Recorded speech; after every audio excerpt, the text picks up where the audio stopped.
since the mid-1970s. Suddenly, he found himself at the epicenter of the nation's most serious drug-related HIV outbreak. And soon he faced yet another crisis, opioid addiction. First, Dr. Cook had to deal with his own prejudice, a hangover from his fundamentalist upbringing that judged such people. Hadn't they brought on their own problems through bad choices? Next, he had to confront a stubborn medical establishment, as well as judgmental people in his own church. So many of his patients were viewed as undeserving. Wasn't it their own fault that they had health problems as a result of drug use? Dr. Cook plowed ahead, though, believing it was his Christian responsibility to treat all people. As these two epidemics raged, Dr. Cook welcomed anyone to his clinic who needed help, regardless of their illness or their ability to pay. He and his staff personally knocked on doors and made phone calls to enroll in their program every person with HIV, hepatitis C, or opioid abuse. In time, his team managed to get most of these cases under control.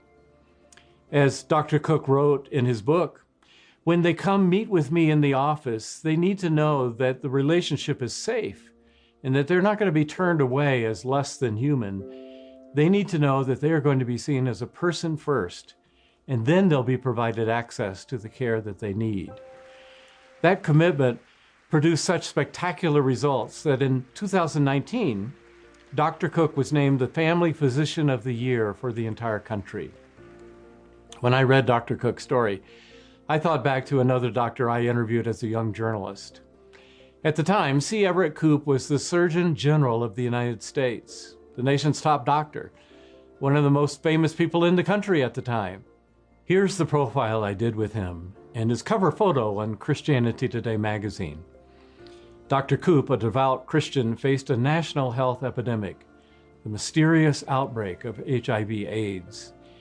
In those days, those early days, most of the infections came from behavior that he strongly disapproved of: drug addiction, promiscuous sex.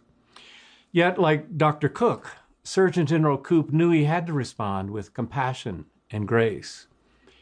Here's what Dr. Koop told me in my interview. When the AIDS epidemic came along, my obligation seemed pretty clear. I viewed the lifestyle with a certain revulsion, but as a health officer, I had to look upon AIDS patients primarily as sick people. On the same principle, if an obese woman enters the hospital with a gallbladder attack, you can't refuse her treatment because of her lack of discipline in eating. I sit at the bedside of patients dying of AIDS. They remind me of kittens, so sick and so weak that they open their mouths to cry and no sound comes out. How can you not put your arm around that kind of person and offer support? Instead, to say something like, God is punishing them for their behavior, that's the attitude that makes me mad. Dr. Koop also had to fight a stubborn bureaucracy, the U.S. government, which was slow to act against AIDS. But he won that battle, persuading the administration to send an educational booklet on the disease to every household in America, 107 million, the largest mass mailing in American history. Doctors like Will Cook and C. Everett Koop looked to Jesus, the great physician, as their model. Jesus put it bluntly. He said, "It's not the healthy who need a doctor, but the sick. I haven't come to call the righteous, but sinners." Jesus also faced resistance from religious leaders, especially the Pharisees, for reaching out to people viewed as undeserving. Jesus demonstrated grace by healing a woman who had been hemorrhaging blood for 18 years. In that culture, she was considered unclean and contaminated anybody that she touched.